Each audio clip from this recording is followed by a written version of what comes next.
السلام علیکم ورحمۃ اللہ وبرکاتہ۔ عربی زبان کے حوالے سے میں نے ابھی کچھ روز پہلے آپ لوگوں کے سامنے کچھ گزارشات آپ کی خدمت میں پیش کی تھی، اور چونکہ بہت سارے دوستوں نے پوچھا تھا کہ یہ عربی زبان کے حوالے سے بڑے پریشان رہتے ہیں کہ ہم کافی ٹائم سے ہم نے مختلف مدارس میں اور مختلف کالج اور یونیورسٹیز میں ٹائم گزارا ہے، لیکن ابھی تک ہم عربی زبان میں گفتگو نہیں کر پا رہے ہیں اس لیول کا جس لیول کی ہم چاہت رکھتے ہیں کہ کم سے کم ہم مافی ضمیر ادا کر سکیں۔ دیکھیے، کوئی بھی زبان یہ صرف عربی زبان کے ساتھ مختص بات نہیں ہے، بلکہ دنیا میں کوئی بھی زبان جو ہے جس کو انسان بولنا چاہتا ہو تو اس کو راتوں رات، یا پھر جو مارکیٹ میں بہت سارے لوگ کہتے ہیں کہ 30 دن کے اندر 40 دن کے اندر ہم آپ کو جو ہے کوئی بھی زبان سکھا دیں گے اور آپ بول پائیں گے، تو یہ چٹکلا بازی جو ہے کافی ہو گئی ہے۔ تو ان چٹکلوں پہ یا اس طرح کی جو ہے فراڈی لوگوں سے بچنے کی بھرپور آپ کوشش کریے۔ بلکہ میں یہ کہوں گا کہ کوئی بھی زبان حاصل کرنے کے لیے لازمی طور سے جو ہے ایک اہم بات جو میں بار بار ریپیٹ کرتا ہوں، بنیادی طور پہ آپ جو ہے اس زبان کے اس پہلو کو خوب پڑھیں جس پہلو کے ساتھ آپ کا ایموشنل اٹیچمنٹ ہو، یا دوسرے الفاظ میں یہ کہنا چاہوں گا جس کو آپ انٹرسٹ کے ساتھ پڑھنا چاہتے ہو، سمجھنا چاہتے ہو، یا جس فیلڈ میں آپ کو زیادہ انٹرسٹ ہو۔ جیسے کہ میں آپ کو کہنا چاہوں گا کہ اگر آپ جو ہے آرٹ فیکلٹی یا آرٹس سے وابستہ طالب علم ہے، یا اگر آپ میڈیکل سے وابستہ اسٹوڈنٹ طالب علم ہے، تو لازماً آپ اپنے فیلڈ کی کتابوں کو کثرت سے پڑھیے آپ، تاکہ اس فیلڈ میں جتنی ساری مہارت یا جتنی ساری معلومات آپ کے پاس ہوگی، ان معلومات کے مطابق آپ کے اس ٹاپک سے ریلیونٹ بہت سارے الفاظ کا ذخیرہ ہے، مفردات جن کو ہم کہتے ہیں، وہ اچھا خاصا آپ کے پاس ذخیرہ موجود ہوگا، کیونکہ کسی بھی زبان میں الفاظ کا ہونا، کافی مقدار میں ہونا، یہ لازمی جز ہے۔ جب آپ کے پاس الفاظ ہوں گے تبھی آپ گفتگو کر سکتے ہیں، مختلف پیرائے سے آپ اپنی بات کو سامعین کے سامنے رکھ سکتے ہیں، مختلف انداز سے اپنی بات کو آپ پیش کر سکتے ہیں۔ لیکن اگر آپ کے پاس الفاظ کا ذخیرہ انتہائی محدود ہو، بہت کم ہو، لیمیٹڈ اماؤنٹ میں آپ کے پاس الفاظ ہو، تو یاد رکھیے آپ کہ آپ اس زبان میں بولنا تو دور کی بات ہے، اس زبان کو آپ سمجھ نہیں پائیں گے، اور اس زبان میں آپ جو ہے مافی ضمیر ادا کرنا بہت ہی مشکل نہیں بلکہ ناممکن سمجھ لیجیے گا آپ۔ تو لہٰذا بنیادی طور پہ یہ بات آپ یاد رکھ لیں کہ آپ اس زبان کو کثرت سے پڑھیں، آپ جتنا آپ اس کو پڑھ سکتے ہیں اتنا ہی آپ کے پاس الفاظ کا ایک لامحدود ذخیرہ جمع ہو جائے گا، اور پھر آپ کو یہ پیرا بھی آپ کے سامنے آ جائے گا کہ اس میں آپ جتنے سارے الفاظ کو دیکھیں گے کہ مصنفین نے، مؤلفین نے، جتنے سارے رائٹرز ہوں گے، ان کے اس کے طریقے استعمال کیا رہا ہے، ان نے کس طرح ان الفاظ کو استعمال کیا ہے، کس طرح ان نے ان الفاظ کو جو ہے تقدیم و تاخیر کے ساتھ، کہاں پہ ان نے غرب کو استعمال کیا، کہاں پہ ان نے جو ہے فاعل اور مفعول کو استعمال کیا، کس لفظ کو کس انداز سے اس کو جو ہے مزین کیا ہے، اس کی خوبصورتی کو کس طرح ان نے جو ہے اپنی جملے میں، اپنے پیراگراف میں، اپنے پورے مقالے، اپنے پورے آرٹیکل میں پیش کیا ہے، اور کس طرح اس لفظ کو جو ہے ایک حسین پیرائے میں، ایک حسین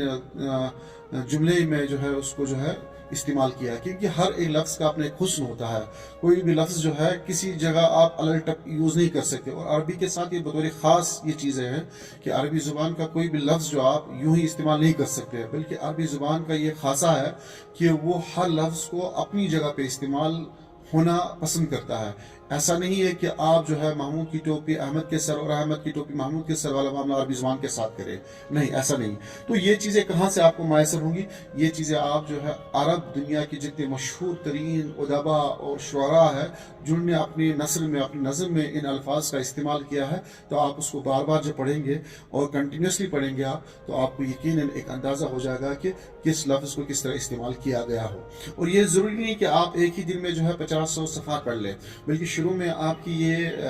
جو اسٹڈی یا اس مطالعے کا جو سلسلہ شروع ہوگا، 1-2 صفحات سے آپ شروع کریں۔ ان 1-2 صفحات میں آپ جو ہے ان نئے الفاظ کے لیے جو ہے ایک الگ سی ڈائری تیار کریں، اور اس میں اگر آپ کو کوئی جملہ اچھا لگ رہا ہے تو اس جملے کو جو ہے آپ وہاں اپنی ڈائری میں یا اپنی کاپی میں نوٹ کر لیں، اور صرف نوٹ نہ کریں بلکہ اس کو جو ہے روزمرہ زندگی میں کہیں پہ استعمال بھی کریں اپنے پیرائے سے، اپنے طریقے سے۔ تو یہ چیزیں آپ لوگوں نے سنا ہوگا، بار بار لوگوں سے سنا ہوگا کہ آپ پریکٹس کریں، بولنے کی پریکٹس کریں آپ، لیکن میں یہ سمجھتا ہوں کہ یہ فالتو گری ہے۔ یہ مطلب کہ پریکٹس کرنا یہ تبھی ہوگا جب آپ کے پاس پریکٹس کرنے کے لیے مواد اور مٹیریل اور کانٹینٹ موجود ہوگا، جب آپ کے پاس نالج ہوگی، جب آپ کے پاس الفاظ کا ذخیرہ ہوگا، تبھی تو آپ پریکٹس کریں گے۔ اور یہ الفاظ کہاں سے آئیں گے؟ یہ الفاظ آپ کے پاس اس زبان کو مطالعہ کرنے سے آئیں گے۔ جب آپ اس زبان کے الفاظ کو بار بار آپ کی نظروں سے گزر جائیں گے، وہ الفاظ، قدرت کا یہ کرشمہ ہے کہ آپ کے اندر ایک ایسا سافٹ ویئر اللہ تعالیٰ نے انسٹال کر رکھا ہے کہ ان الفاظ کو جو ہے اپنی نظروں سے گزرتے ہوئے دیکھیں گے تو ایک سسٹم رب کائنات نے رکھا ہے آپ کے ذہن میں، آپ کے دماغ میں، آپ کے وجود میں، کہ وہ خود بخود اس کو جو ہے کیچ کر لیتا ہے، وہ خود بخود اپنے ذہن میں تحت شعور میں وہ کہیں نہ کہیں محفوظ ہو جاتا ہے، اور وقت جب آتا ہے جب آپ گفتگو کرتے ہیں تو وہ الفاظ جو ہے خود بخود آپ کی زبان پہ آ جاتے ہیں۔ تو لہٰذا آپ پریکٹس تب کریں گے جب آپ پریکٹس کرنے کے لیے جو ہے کچھ آپ نے مطالعہ کیا ہو۔ کہا جاتا ہے نا کہ آپ پڑھے زیادہ لکھے کم، یعنی کہ جتنا آپ پڑھیں گے، اگر آپ ایک کتاب پڑھیں گے تو اس ایک کتاب کے پڑھنے کے بعد آپ کے پاس جو ہے اس کا ایک خلاصہ پیش کرنے کی ایک صلاحیت پیدا ہو جائے گی۔ ایسا نہیں ہے کہ آپ ایک کتاب پڑھیں گے اور 10 کتابیں لکھیں گے، آپ قطعاً ایسا نہیں ہوگا، بلکہ آپ جب پرٹیکولر کسی موضوع پہ لکھنا چاہیں گے تو اس موضوع کو لکھنے کے لیے آپ کو 10 کتابیں پڑھنی ہوگی، تب جا کر آپ ایک مخصوص موضوع پہ کچھ لکھ سکتے ہیں۔ ادروائز اگر آپ ایسا کریں گے کہ آپ کو ایک آرٹیکل لکھنا ہے تو آپ نے 5 صفحات پڑھ لیے، پھر آپ نے قلم اٹھایا، لکھنا شروع کیا، تو جب آپ لکھنے بیٹھے تو وہاں پہ آپ کو کچھ حاصل نہیں ہو رہا ہے۔ تو لہٰذا میرے دوستوں، میرے عزیزوں، میں آپ لوگوں سے یہی ریکویسٹ کرنا چاہوں گا کہ اگر آپ کسی زبان میں مہارت حاصل کرنا چاہتے ہیں تو اس کے لیے بنیادی چیز یہ ہے کہ آپ اس موضوع، یعنی کہ آپ اس زبان میں اپنا منتخب موضوع، اپنا دلچسپی کا موضوع آپ بار بار پڑھیں۔ جب آپ اس کو بار بار پڑھیں گے تو یقیناً آپ دیکھیں گے کچھ ٹائم کے بعد خود بخود آپ کے اندر ایک ایسا الفاظ کا ذخیرہ جمع ہو جائے گا جو جوش مارنے کے لیے تیار ہوگا، باہر آنے کے لیے تیار ہوگا، چاہے وہ آپ تقریر میں آپ استعمال کرنا چاہیں گے یا تحریر میں استعمال کرنا چاہیں گے۔ اور دوسری بات، یہ جو اہم بات میں آپ کے خدمت میں عرض کرنا چاہوں گا، کیونکہ عربی زبان کا یہ معاملہ ہے کہ یہ کافی لطیف زبان ہے، کافی نازک زبان ہے، اس کے الفاظ کا جو استعمال کا طریقہ ہے وہ ایک تو اپنی جگہ مسلم ہے، لیکن ساتھ ساتھ میں اس کے الفاظ کا، یعنی کہ الفاظ کے ساتھ ساتھ جن حروف کا استعمال ہوتا ہے ان حروف کا اپنے مخارج ہوتے ہیں، ہر ایک حرف کا اپنا مخرج ہوتا ہے جس کو آپ ادا کرنے کے ٹائم پہ اس کا لحاظ کریں گے آپ۔ جیسے کہ میں آپ کو مثال دینا چاہوں گا کہ ہم عربی زبان میں جو ہے ایک یکساں طور پہ اگر دیکھا جائے گا ہمارے معاشرے میں، کشمیری معاشرے میں یا ہندوستانی یا پاکستانی یا کہیں پر بھی آپ ایشیا کی کوئی بھی زبان لیجیے گا، آپ اکثر لوگ جب استعمال کرتے ہیں ہم دل کو عربی میں قلب کہتے ہیں، اور وہیں پہ ہم کتا جو ہوتا ہے اس کو بھی قلب کہتے ہیں۔ تو وہاں پہ اگر آپ تلفظ، اگر اس کا پروننسیشن آپ صحیح سے ادا نہیں کریں گے تو عرب دنیا میں لوگ پریشان ہو جائیں گے کہ اس نے دل مراد لیا ہے یا پھر کتا مراد لیا ہے۔ دیکھیے میں بتانا چاہوں گا، جیسے کہ عربی میں دل کو کیا کہتے ہیں؟ قلبن کہتے ہیں، قاف کو آپ موٹا پڑھیں گے، موٹائی کے ساتھ ادا کریں گے، وہیں پہ کتے کو کلبن کہتے ہیں، کلبن، لیکن جب آپ کلبن کہیں گے تو اس کا کاف اس کا باریکی کے ساتھ ادا کریں گے آپ، لیکن جہاں پہ آپ قلب دل کا مراد دیں گے تو وہاں پہ اس قاف کو موٹائی کے ساتھ استعمال کریں گے۔ لیکن اگر آپ نے اس چیز کا خیال نہیں رکھا اور آپ کہیں عرب دنیا کے کسی ملک میں پہنچے اور وہاں پہ آپ عربوں کے بیچ میں بیٹھے اور آپ نے ان سے کہا کہ فی صدری کلبن، تو وہ یہ سمجھیں گے کہ یہ بندہ جو ہے کہہ رہا کہ میرے سینے میں جو ہے کتا ہے، دل نہیں ہے، بلکہ آپ جب یہ کہیں گے کہ فی صدری قلبن، قاف کو موٹائی کے ساتھ ادا کریں گے تو وہ ہنسنے کے بجائے آپ کو اپریسیشن دیں گے کہ اس نے واقعی صحیح سے جو ہے ایک لفظ کے اندر جو حرف قاف اور کاف میں جو فرق ہے وہ اس نے واضح کیا ہے۔ تو لہٰذا ان حروف کا بھی خاص خیال رکھا جائے گا کہ مخارج کا بھی اس میں خاص خیال رکھا جائے۔ تو یہ بھی کب ہوگا؟ اس کے لیے آسان سا طریقہ یہ ہے کہ آپ قرآن کریم کے تجوید پہ بھی غور کریں۔ اگر آپ کے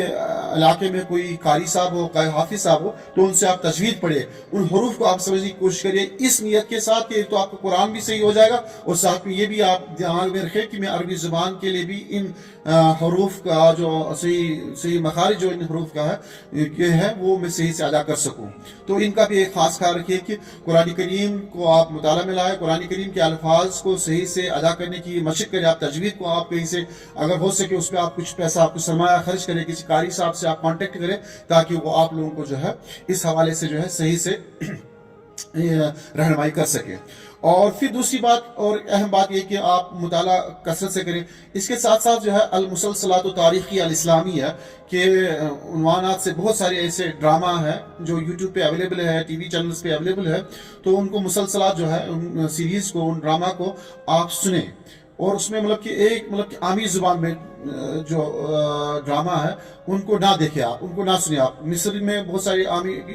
ڈرامہ جو مطلب کہ عام زبان میں, ان کی اپنی دیہاتی زبان میں جس کو ہم اللغۃ دارجیہ کہتے ہیں, اس زبان میں ان ڈرامہ کو سننے کی کوئی ضرورت نہیں ہے, بلکہ فصیح زبان میں بہت سارے ایسے سیریل, بہت سارے ایسے ڈرامہ ہیں جن کو آپ سنیں, جیسے کہ مطلب کہ مسلسل عمر رضی اللہ تعالیٰ عنہ, مسلسل یوسف علیہ السلام ہے. اس طرح بہت سارے مسلسلات ہیں جو اسلامی ہے, تاریخی ہے. ان مسلسلات کو آپ سنیں, ان کو آپ بار بار سنیں, ان کے کچھ مطلب کہ پیٹرن جو ہے ان کو آپ یوز کرنے میں جو ہے مہارت حاصل کریں. اس کے علاوہ جو ہے اور ایک چیز ہے, ایک مسلسل ہے یوسف بن حجاج کے نام سے, وہ ایک پوری سیریز ہے, اس کو دیکھیے گا آپ. حجاج بن یوسف الثقفی کے نام سے جو ہے ایک پورا ایک ڈرامہ چل رہا ہے, تو اس کو دیکھیں آپ. اس میں جو انداز ہے, اس میں جو ہسٹری بیان کی گئی وہ ریئلٹی پہ مبنی ہے, حقیقت پہ مبنی ہے وہ سیریز. اور اس کے ساتھ ساتھ میں آپ کو ایک الفاظ کا ذخیرہ ہے اس میں آپ کو ملے گا کہ کس طرح اس میں جو ہے مطلب کہ جو آپس میں مطلب کہ ان کا گفتگو طریقہ ہوتا ہے, کنورسیشن جو ہوتا ہے, جو کیریکٹر آپس میں بات کرتے ہیں, تو ان الفاظ کو جو انہوں نے ایک دوسرے کے استعمال کیا ہے غضب کے ٹائم پہ, شرارت کے ٹائم پہ, وہ کس طرح جو ہے مطلب کہ غضب والے الفاظ استعمال کر رہے ہیں. حجاج بن ثقفی نے جس طرح مطلب کہ اپنے خطبے میں الفاظ کا نے جو مطلب کہ ایک اچھا خاصا ذخیرہ استعمال کیا, پھر اس کا بیانیہ جو انہوں نے اس کا جو دیا ہے, تو وہ ساری چیزیں جو ہے آپ دیکھیں گے, اس کو پرکھیں گے, آپ اپنی آنکھوں سے دیکھیں گے, تو آپ کے لیے آسان رہے گا ان چیزوں کو سمجھنا. تو یہ کچھ ضمن کچھ باتیں ذہن میں آئی تھی جن کو میں نے آپ کے ساتھ شیئر کیا. مزید اس کے حوالے سے, اس سلسلے کو آگے بڑھانے کے حوالے سے میں کچھ اور باتیں آپ کی خدمت میں عرض کرنا چاہوں گا. آج کے لیے اتنا ہی, اور آپ لوگوں سے امید ہے کہ آپ لوگوں کے لیے یہ جو میری باتیں ہیں یہ آپ لوگوں کے لیے جو ہے مفید ثابت ہوں گی. اور یہ ہمارا جو یوٹیوب چینل جو ہے اس کو ضرور سبسکرائب کریے گا آپ, تاکہ ہمیں حوصلہ ملے, اور آپ لوگ اپنے مشوروں سے نوازیے گا ہمیں کہ مزید ہم اس میں اور کیا کچھ کر سکتے ہیں تاکہ ہم اس چینل کو اور زیادہ فعال, اور زیادہ مؤثر, اور زیادہ مفید بنا سکے, ہم اپنے طلباء کے لیے, اپنے دوستوں کے لیے. شکریہ, بہت بہت شکریہ. السلام علیکم ورحمۃ اللہ وبرکاتہ.